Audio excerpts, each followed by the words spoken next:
Sondagoggend Paasdiens. Nadat ons op Goeie Vrydag gesels het oor die brood van die lewe, het ek dit goed gedink dat ons vandag 'n bietjie gesels en van naby bekyk die tradisionele Joodse Paasete, wat die ete is wat Jesus hulle genuttig het die aand voor sy kruisiging toe die nagmaal ingestel is. Nou daar is baie rituele en tradisies rondom so 'n ete, en daarom wil ek net kortliks dat ons vandag vinnig kyk na die belangrike gedeeltes wat vir my uitgestaan het. Nou net voor so 'n Paasete begin, dan is daar baie aktiwiteite in die huis, en die moeder van die huis en die kinders is besig en hulle help vir ma om die huis eintlik steriel skoon te maak. 'n week voor die tyd begin hierdie skoonmaakproses al. Dit is dubbel so erg soos 'n spring cleaning. En dan deel daarvan is ook dat daar's 'n speletjie wat hulle met die kinders maak. Die vader van die huis steek broodkrummeltjies oralste weg in die huis op spesifieke plekke. En as die kinders dan die broodkrummel kry, dan word daar 'n groot ophef van gemaak. En dan gaan haal hy kwassie en hy het 'n houtlepeltjie waarmee die krummeltjie versigtig opgevee word. En dan word dit in 'n vuur gegooi wat spesiaal daarvoor brand, sodat die kinders die idee kry dat sondes in die vuur moet brand en dit wat onheilig is met 'n vuur verbrand moet word. En so daar is 'n opgewondenheid by die kinders, hulle neem deel aan die voorbereiding van hierdie fees. En julle sal dan ook onthou dat Jesus sy disippels voor hom uitgestuur het om die bofortrek waar die laaste Pasga gehou is te gaan voorberei en reg te maak. En die tafeldoeke is gewoonlik wit, terwyl almal voor die tyd bad en mooi netjies aantrek. Die pa van die huis trek vir hom ook wit aan en hy het 'n wit kippa op sy kop wat hy sit. En almal het tog te mooi en te netjies uitgevat. Julle sal ook onthou dat Johannes vertel met die Paasfees toe het Jesus maar die disippels se voete gewas. En toe wat Petrus gesê gehad het, maar Jesus moenie net sy voete was nie, maar dan sy hele bolyf ook. Toe het Jesus vir hom gesê, nee, jy het mos klaar gebad. Is net jou voete wat vuil is van die stof omdat jy nou hiernatoe geloop het. So jy is klaar en jy is skoonrein. En dit was as gevolg van omdat mens voor so 'n Paasete sorg dat jy bad en netjies en skoon is en mooi aangetrek is. En dan so 'n Paasfeesete of so 'n seder, soos wat hulle in die Joodse taal daarna verwys, begin mos die Joodse dag werk van sononder tot sononder. So die aand met sononder, dan begin die Joodse Paasfees amptelik en hy word ingewy deur dan die ma van die huis 2 kersse aansteek. Dan met die aansteek van die kersse, dan begin die aftelling, dan het die Paasfees amptelik begin en die siderete is dan gereed om voorgesit te word. Nadat die pa van die huis tevrede is en alles nagegaan het, dat al die voorwaardes vir so 'n ete streng nagekom is, dan word die eerste beker met wyn gedrink. Gewoonlik is dit 'n mengsel van wyn en water, sodat dit bietjie afgewater is, want onthou daar's kinders aan die tafel wat deel moet neem aan hierdie hele ete, tradisionele ete. En geliefdes, jy sal sien soos wat ons deur hierdie ete gaan, dat alles opgestel is rondom die kinders. En dit gaan daaroor om vir die kinders die nalatenskap te los, sodat hulle die fakkel weer by die ouers kan oorneem en na hulle kinders toe kan oordra. En daarom alreeds van sy jongste 6 maande af, begin Joodse kindertjies al die Paasetes bywoon. Sodat as hulle die dag 13 is met hulle bar mitzwa of bat mitzwa, dan verstaan hulle, dan het hulle al 13 keer die Paasfees bygewoon. Hulle het al die vrae 13 jaar lank oor en oor gevra en die antwoorde gekry oor en oor, en hulle ken dit baie goed. So as hulle dan mondig is en hulle trou die dag, dan kan hulle die tradisie verder vat. En dit is dan ook hoekom die deel is van hoekom die Joodse tradisie so getrou is, al word dit van mond tot mond oorvertel, en dat daar so min afwykings is oor al die eeue heen in die verskillende verhale. Nou, as die vader nou tevrede, alles is reg, dan word hierdie eerste beker geneem en sy naam is Kedus. En Kedus beteken maar net heiligmaking. So die vader is tevrede, alles is reg, en hy verklaar die ete, dat die mense wat daar sit afgesonderd en heilig voor God is, en dat die ete korrek voorberei is, die plek waar dit aangebied word is korrek voorberei, en deur die neem en die drink van hierdie wynmengsel uit die beker, word Kedus dan geneem en word alles dan verklaar as heilig en korrek en aanneemlik voor God. En dan gelieflik, Geliefdes, dit is na hierdie eerste beker wat die 3 broodjies dan uitgehaal word. Onthou hier, op Goeie Vrydag het ons vertel, dat daar 3 van hierdie matzot is. 'n Matzah is mos die ongesuurde Joodse broodjies wat hulle gebruik gedurende 'n Paasfees. Dan is daar nou 3 van hierdie broodjies, en dan een van die 3 is gebreek. En dan een van die gebreekte stukkies word weggesteek. Nou dit is nou net na hierdie kedoes geneem is, dat die vader van die huis kom, en dan die 2 heel broodjies en 'n stuk die een gestikte gebreekte stukkie broodjie toedraai in 'n wit lap, en die ander stukkie word dan nou weggesteek, en dan gaan later gedurende die ete, dan gaan ons weer daarna verwys. Dit het 'n baie belangrike impak en betekenis vir ons wat van die Christelike geloof is. Geliefdes, en dan beweeg die ete aan na die volgende gedeelte toe, en dit is nou, soos wat ons dit nou in die westerse dele ken, sal ons seker nou sê, daar is 'n voorgeregtheid wat nou plaasvind voor die hoofete. En hierdie deel van die ete fokus daarop, om vir die kinders te vertel waaroor Paasfees gaan, en wat die doel van dit alles daar agter is. Ek gesels voor hierdie week met 'n mamma, en sy vra vir my, hoe kan sy vir haar kind leer waaroor dit gaan? Hoe leer jy vir 'n kind waaroor Paasfees gaan? En eintlik kan ons wat van die Christelike geloof is, so baie by ons Joodse kollegas leer, want hulle het hierdie ding tot 'n fyn kuns deur al die eeue heen verwerk. Daar in Deuteronomium 4 vers 6 tot 9 staan geskrywe, eintlik dis 'n opdrag wat gegee word aan alle Joodse ouers, en ek glo dan ook vandag aan alle Christenouers, dat hulle kinders hierdie dinge moet inskerp, en vir hulle dit moet leer. In die aand as hulle gaan slaap, soggens as hulle opstaan, dit is nou huisgodsdiens, en voordat hulle eet, en dit mens bid mos aan die tafel, en dan spesifiek in Exodus 12 word dan melding van gemaak, dat hulle hierdie ritueel van die Paasfees en die rede hoekom Paasfees gehou word, van jongs af reeds aan hulle moet leer. So om terug te keer na ons ete toe, nou is ons by die volgende deel van ons Joodse ete van die Seder.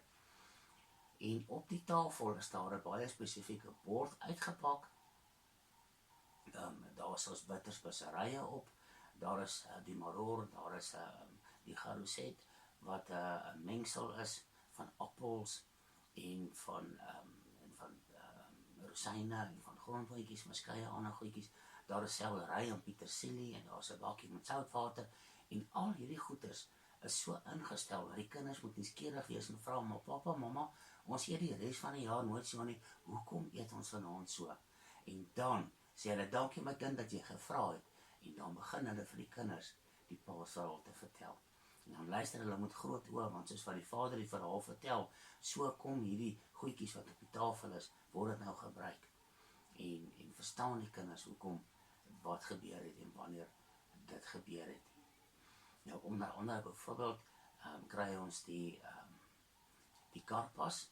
Die karpas is petersilie of seldery, en dan is daar 'n bakkie met soutwater, en dan word daar nou gedip, dit word daarin gedip, en dan vra die kinders, maar pappa, mamma, mens dip mos nie rou wortels, mens gebruik dit mos nie vir 'n slaai nie, en dit nog in soutwater, hoekom doen ons dit? Dis 'n spesifieke vraag wat die kinders vra, en dan leer die ouers vir hulle en sê, dat dit staan, die soutwater staan vir die trane wat die voorouers gehuil het toe hulle nog slawe in Egipte was, en die petersilie op seldery staan vir die swaar kry waardeur hulle gegaan het toe hulle nog slawe in Egipte was. En dan verstaan die kinders waaroor dit gaan, en dit is so 'n mooi manier.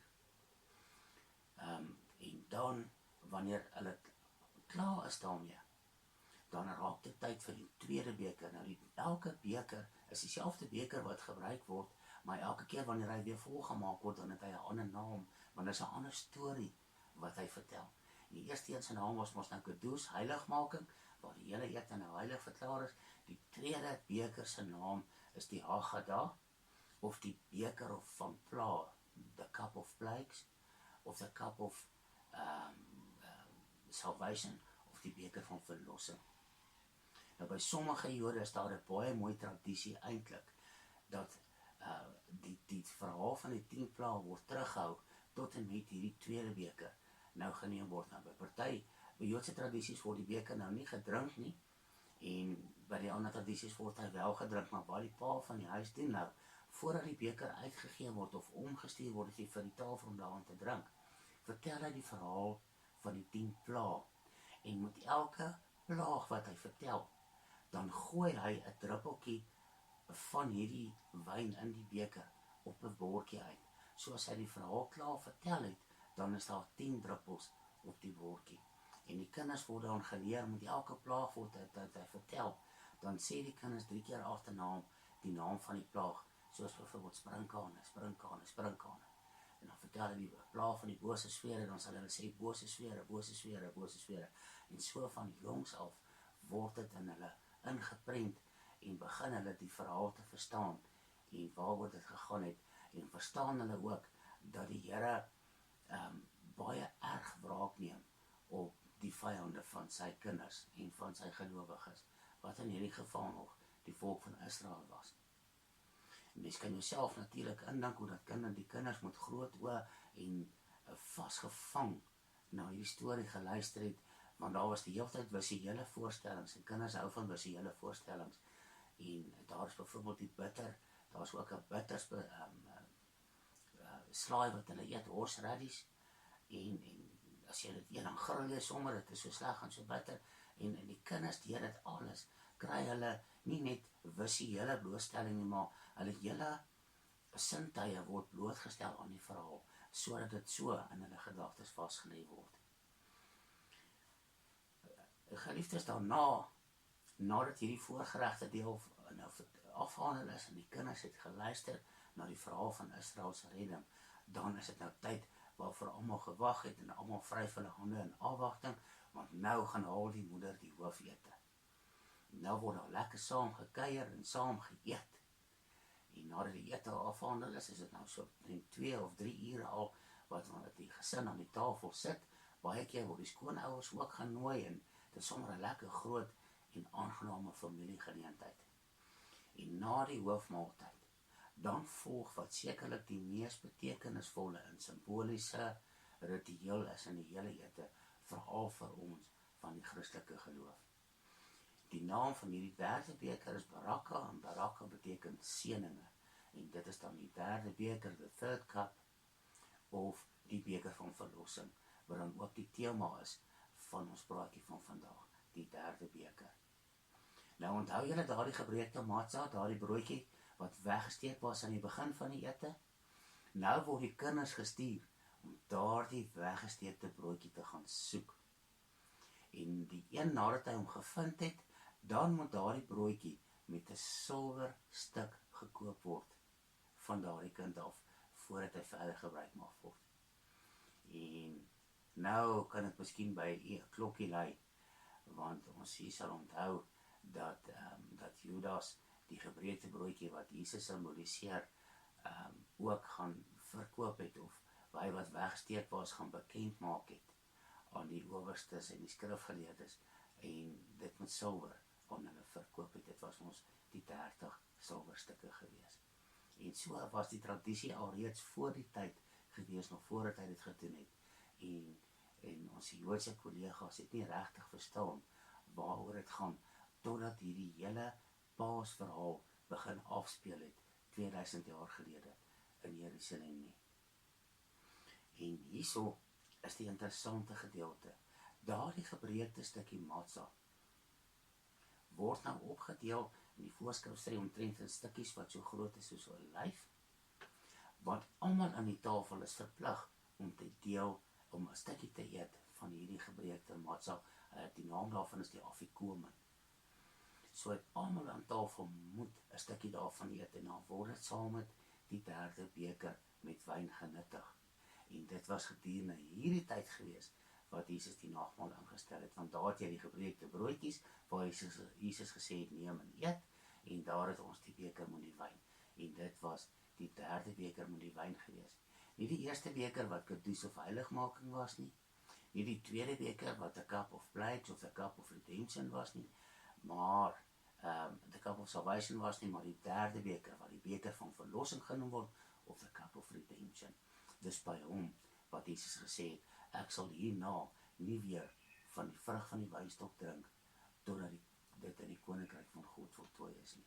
En die rede was gewees dat hy daardie aand die cup of redemption gedrink het. En julle sal onthou dat hy in die tuin van Getsemane gebid het, Vader, as dit moontlik is, dat hierdie beker by my verbygaan. En dit is dan presies ook by hierdie gedeelte van die maaltyd waarin ons onsself bevind. En geliefdes, in Lukas 22 vers 19 tot 20, wanneer ons dit lees en 'n bietjie later ook in Matteus, dan kan ons onsself plaas tot op 'n koppie speldse punt by watter deel van die ete die instelling van die nagmaal plaasgevind het. Lukas 22 vers 19 tot 20, ek lees dit vinnig vir u voor. Daarna neem Jesus die brood, en dit is nou die afikomen, en nadat hy gedank het, onthou dat hy nou gedank het, dan breek hy dit en hy gee dit aan hulle en hy sê, dit is my liggaam wat vir julle gegee word, doen dit tot my gedagtenis. Net so neem hy die beker na die maaltyd. En hier weet ons dat dit die derde beker was, want die derde beker word gedrink na die maaltyd. En hy sê, hierdie beker is die Nuwe Testament in my bloed, wat vir julle uitgestort word. So daarso sien ons daar baie duidelik in vers 20, dat dit die derde beker was, die beker na die maaltyd. So ons kan die presiese tydstip bepaal, waarop Jesus die nagmaal ingestel het. En omdat Jesus die nuwe verbond hiermee ingestel het, was dit die heel laaste geldige, as ek dit so kan noem, Paasfees ete wat geneem was. Want daarna vir die Christene, vir die van die Christelike geloof, daarna is die Paasfees ete vervang deur die nagmaal. En omdat Jesus die nuwe verbond hier ingestel het, dan net soos wat die bloed van 'n lam, die volk van Israel en die Egiptenare wat saam met die Israeliete gelowig was, beskerm het teen die 10de plaag, so beskerm die bloed van Jesus vandag alle gelowiges van alle nasies. Dan het daar ook later van tyd 'n 4de beker bygekom, wat die Hallel genoem word, of die beker van lofprysing, en ook in sommige tradisies 'n 5de beker, wat 'n cup of Elijah is, of die beker vir Elia, maar ons het nie vandag tyd om daarby stil te staan nie. Ons gaan net tot by hierdie derde beker wat Jesus hulle gedrink het. En dan sien ons in Matteus 26 vers 30, dat hulle nadat hulle hierdie beker gedrink het en die nagmaal ingestel is, 'n lofsang gesing het, en toe is hulle uit na die Olyfberg, waar die res van die gebeure daardie aand plaasgevind het. Nou, indien jy oplettend was, dan sal jy opgemerk het, dat Jesus eers gedank het, voordat hy die afikoom en die broodjie gebreek het, hy het eers gebid. Toe het hulle die broodjie geneem, en dit geëet, en toe dit klaar was, toe het hy weer 'n keer 'n dankgebed opgesê, en toe het hulle eers die derde beker met wyn geneem wat hy omgestuur het. Ons kry 'n meer detail beskrywing van die gebeure daar in Lukas 22, waar Matteus dit geskryf het, in Matteus 26, vers 26 tot 30, hy beskryf hier dieselfde toneel, maar hy gee 'n bietjie meer inligting. En Matteus skrywe, terwyl hulle eet, neem Jesus die brood, en nadat hy gedank het, breek hy dit en gee dit aan sy disippels en sê, neem eet, dit is my liggaam. Toe neem hy die beker, en nadat hy gedank het, daar is die tweede dankgebed nou, gee hy dit aan hulle en sê, drink almal daaruit, want dit is my bloed, die bloed van die Nuwe Testament, wat vir baie uitgestort word, tot vergifnis van sondes. En toe sê hy daar in vers 29, het Matteus dit gerekordeer, maar ek sê vir julle, ek sal van nou af nie weer die vrug van hierdie wynstok drink nie, tot op die dag, wanneer ek dit met julle sal drink in die koninkryk van my Vader. En dan in vers 30, nadat hulle die lofsang gesing het, wat die einde van die ete aangedui het, toe het hulle uitgegaan na die Olyfberg. So daar kry ons 'n bietjie meer detail van die toneel wat Matteus beskryf, teenoor wat Lukas beskryf het. Nou, hoekom is dit so insiggewend? Jy sien, daar is niks wat Jesus doen, wat hy nie doen sonder 'n rede, of sonder daar nie 'n betekenis, of 'n les aan was nie. En Jesus het hiermee die nuwe verbond tussen God en die mens ingestel. Hiermee is dit oopgemaak, dat dit nie meer net vir Israel was nie, maar dat selfs die Jode begin toegang kry het tot hierdie nagmaal. Want hierdie dag al was die bloed van die lam van God, van tot ons almal se redding, want hy het 'n cup of redemption leeggemaak en geledig. Dit was nie meer net die bloed van 'n lam, wat spesifiek vir 'n nasie was nie. Paasfees het op daardie aand verander na nagmaal. Nou kom ons kyk gaan na die 2 dankgebede wat Jesus gesê het. Dit is ook interessant. Daar was een gewees vir die brood en een vir die wyn, en dit word vandag nog by siederetes reg oor die wêreld gebruik. Oor die laaste 2000 jaar het die woorde van hierdie dankgebed nie verander nie en is dit dieselfde. So ons kan met groot presisheid die presiese woorde wat Jesus daardie aand gebid het, naspeur en hulle vandag nog opsê. Ek gaan dit in Afrikaans vertaal. Die dankgebed wat Jesus vir die brood gebid het, was gewees: geseënd is U, Here onse God, die Heerser van die heelal, wat brood uit die aarde voortbring. 'n baie insiggewende gebed en 'n baie profetiese gebed, as ons verstaan wat Jesus daardie aand gedoen het. Nou, hoekom sê ek so? Want die gebreekte brood waarvan almal geëet het 'n stukkie van Jesus se liggaam verteenwoordig. Hy het dit ons so gesê. Nou, Jesus het gesê: geseënd is U, Here onse God, wat die brood uit die aarde voortbring. En Jesus het gesê, ons het Goeie Vrydag daaroor gepraat, ek is die brood van die lewe. En hierso word gesê, die brood word uit die aarde uit voortgebring. Wanneer is Jesus uit die aarde uit voortgebring? Met sy opstanding. En so daardie aand toe hy hierdie gebed gebid het, was die profetiese gedeel van hierdie gebed wat die vorige 4000 jaar lank gebid was by Joodse siederetes volbring. Waar daar later toe het Jesus uit die graf uit opgestaan en toe het die brood uit die aarde uit voortgekom volgens hierdie dankgebed. Die volgende dankgebed, Jesus het ons daarna weer vir die wyn ook 'n dank of 'n seëngebed opgesê, en hy het gesê in daardie seëngebed, as ons vertaal sê, geseënd is U, Here onse God, Heerser van die heelal, skepper van die vrug van die wingerdstok. Kyk hoe oulik is die uitleg daarvan. Ons is almal bekend met die skrif waar Jesus daar in Johannes 15 gesê het, ek is die ware wynstok en my Vader is die landbouer. Onthou julle, dit is een van die ek is uitsprake wat Jesus gemaak het. Ek is die ware wynstok en my Vader is die landbouer in Johannes 15, en dan sê van vers 1 af. Dan sê hy in vers 2, elke loot wat in my nie vrug dra nie, neem ek weg. En elke lid wat vrug dra, loot wat vrug dra, die maak die Vader skoon, sodat dit nog meer vrug kan dra. En dan sê hy vir sy disippels, julle is al reeds rein deur die woord wat ek tot julle gespreek het. Bly dan in my, soos ek in julle bly. En dit praat van 'n inentingproses. Net soos die loot geen vrug kan dra van homself as dit nie in die wynstok bly nie, so kan julle ook nie vrug dra as julle nie in my bly nie. Ons praat van 'n inenting van die lote. Nou onthou julle dat Jesus gesê het op 'n ander plek in die woord, dat aan die vrug sal jy die boom ken. Baie insiggewend. Nou hierso het Jesus gesê dat hy die ware wynstok is. Met ander woorde, hy is die stam wat geanker is, wat gewortel is in God. Dan is daar die lote wat in hom ingeënt is, en die lote is die apostels. Onthou, daar was nog nie vrug gewees op daardie stadium nie, want die apostels moes nog die dooping met die Heilige Gees ontvang, voordat hulle kon uitgegaan het om die goeie nuus van die evangelie te versprei.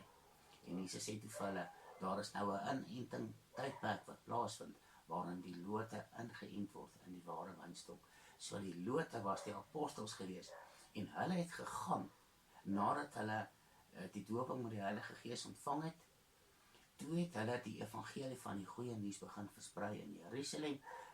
Ons ken die verhaal van Paulus wat daarna ook 'n apostel geword het, en Paulus was bekend gewees as die apostel van die heidene. En so deur hierdie lote, deur hierdie apostels, is die goeie nuus van die evangelie oor die wêreld versprei. En geliefdes, ek en u, ons is die vrug van die lote wat geënt is in die ware wynstok. Ons wat tot wedergeboorte en geloof gekom het, as gevolg van die werk wat die apostels gedoen het, toe hulle die evangelie begin versprei. En so Jesus het daardie aand, eintlik deur daardie seëngebed, die vrug van die wynstok geseën, en elke ongebore, wedergeborene in die toekoms, is daardie aand deur Jesus geseën. Toe hy daardie dankgebed opgesê het, met die neem van die derde beker. En toe daar is ook 'n rede gewees, hoekom Jesus gesê het, hy sal nie weer van die vrug van hierdie wynstok drink, voordat op 'n bepaalde tyd nie, maar ons kyk volgende Sondag weer daarna. En nou wil ek afsluit, geliefdes, met wat beteken Jesus se bloed, wat beteken daardie derde beker? wat Jesus gedrink het, en wat beteken sy bloed, wat in die kruis vir ons gestort is. Want hy het ons gesê, neem hierdie beker, dit is my bloed, wat vir julle gestort word, vir die Nuwe Testament. Nou, ons het oor 4 bekers gepraat, die laaste een was mos die Hallel gewees, die beker van lofprysing, en ek dink dit is dan gepas dat ons gaan afsluit met 4 kort skriffies oor wat die bloed van Jesus vir ons vandag beteken. Die eerste ene wat ek geskryf het, heel eerste is, ons is regverdig bevind. Onthou jy dat die skrif vir ons sê daar, dat almal gesondig het, daar is nie een regverdig nie, ja, selfs nie een nie. En dan in Romeine 5 vers 9 staan geskrywe, veel meer dan sal ons, nou dat ons geregverdig is deur sy bloed, deur hom gered word van die toorn van God. Ons is geregverdig deur die bloed van Jesus Christus. En geregverdig in Engels beteken justified. Met ander woorde, ons is veilig van die wraak van God. Die tweede deel wat die bloed van Jesus vir ons gedoen het, die tweede een wat ek geskryf het, die tweede kap is ons, the cup of salvation, en so die tweede een wat ek geskryf het, ek is verlos, ons is verlos. Efesiërs 1 vers 7 sê dit vir ons so mooi. In hom het ons die verlossing deur sy bloed, die vergifnis van ons misdade, ja, na die rykdom van sy genade. So deur sy bloed is ons verlos. En die derde een wat ek geskryf het, ons het nou mag oor die vyand. Wie van julle het al agtergekom, as jy terugdink aan voordat jy wedergebore was? Jy was vasgevang in sonde gewees, en dit was asof jy willoos was. Jy kon nie weerstand gebied het teen die sonde nie. En nadat jy weer gebore is, sukkel jy nog steeds, en daar is nog sonde wat jou kom versoek en jou aanval. Maar die verskil tussen 'n onwedergeborene en wedergeborene is dat die wedergeborene het nou die mag oor die vyand. Hy het die mag om nou te sê nee. Hy is nie meer net 'n willowse slaaf van die sonde nie. Hy is nou in staat om te sê nee, ek heers oor jou. Openbaring 12 vers 11 sê dit vir ons, en hulle het oorwin deur die bloed van die lam en deur die woord van hulle getuienis. Deur die bloed van die lam wat Jesus gestort het vir ons aan die kruis, en dan natuurlik deur die woord van ons getuienis. Want as jy nie getuig dat Jesus Christus jou redder is nie, wat se krag is daar aan dit wat jy glo? En dan die heel laaste ene, as ons gaan na die Hallel toe, die cup of prys, die beker van prys, van lofprysing, dan is dit, ek kan nou 'n verhouding met God hê. Tot en met daardie tyd, toe Jesus gesterf het aan die kruis, onthou julle, dit het 'n donkerte gekom oor die aarde, daar was 'n sonsverduistering, en toe het daar 'n groot aardbewing gekom, en toe het die voorhangsel in die tempel, daardie dik gordyn, middeldeur geskeur, in 2 geskeur. Want wat daar gebeur het, is dat Jesus gesterf het, deur sy bloed het dit vir ons moontlik geraak, om toegang te kry tot by die heiligste van heiligste, sonder om te sterf. En dit het vir ons, wat ver van God af was, moontlik geword, om 'n verhouding met Jesus en met God te hê. En dit staan in Efesiërs 2 vers 13. Maar nou in Christus Jesus het julle wat vroeër ver was, nabygekom deur die bloed van Jesus. Liefdes, kom ons sluit ons oë en dan bid ons saam. Liefdevolle Hemelse Vader, baie dankie dat U dit van voor die begin van tyd af reeds in die wysheid so beplan het, en dat alles so fyn in mekaar pas, soos legkaartstukkies. Dit wat ons in die Ou Testament lees, selfs dit wat die Jode gedoen het in 'n gehoorsaamheid van die wet wat Moses gesê het, en die verhale rondom dit, die manier hoe hulle die ete bou, was nie sommer maar net nie, sonder dat hulle dit besef het hulle profeties die volk en die wêreld voorberei vir die ontvangs van Jesus Christus wanneer hy gekom het. En vandag het ons die voorreg gehad om vinnig deur hierdie ete te gaan en te sien hoe dat daar niks toevallig was nie, en dat alles van vooraf fyn beplan was vir die volbringing daarvan, deur Jesus Christus toe hy gekom het om aan die kruis te sterf vir ons sondes. En Jesus, dankie ook dat U bereid was om dit te doen. Ons gee aan U al die lof en al die eer en al die aanbidding. En ons juig saam met al die ander mense, wanneer ons sê môreoggend vroeg 6:00, wanneer Maria Magdalene na die graf gegaan het, dat die graf leeg was, want die Redder het opgestaan. Amen.